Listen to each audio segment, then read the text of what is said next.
Hello guys, for today's video ay bubuksan natin yung in-order ng asawa ko na electric mixer para sa kanyang trabaho. So, gamit na gamit talaga niya to guys. So, kaya siya bumili nito kasi yung project niya ay sunod-sunod na. So, gusto niyang mas mabilisan na trabaho. So, una yung in-order yung sander. Pangalawa, ito naman yung electric mixer para mas mapadali yung pag-mix niya ng pintura at saka ng masilya. At sinubukan na nga namin tong isimbol at para matesting na rin namin kung ito ba ay legit na aandar talaga, pero hindi kami nagkamali sa aming iniisip dahil sobrang legit talaga niya at talagang nagustuhan talaga niya yung in-order niya kasi nga mas mapadali na niya yung gawa niya kasi nga marami na nga ho siyang project na sunod-sunod.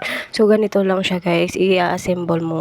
At ayan na nga, hindi kami binigo ni seller kasi sobrang legit yung pinadala niyang tool. So, sobrang tuwang-tuwa talaga yung asawa ko kasi umaandar. Akala namin hindi aandar. Sa naghahanap nga po pala ng ganito, so pwede niyo po akong i-PM at saka pwede po kayong pumunta doon sa TikTok shop ko, sa Shopee shop. Meron po doon sa aking shop. So, i-click niyo lang po sa yellow basket at available po tayo doon.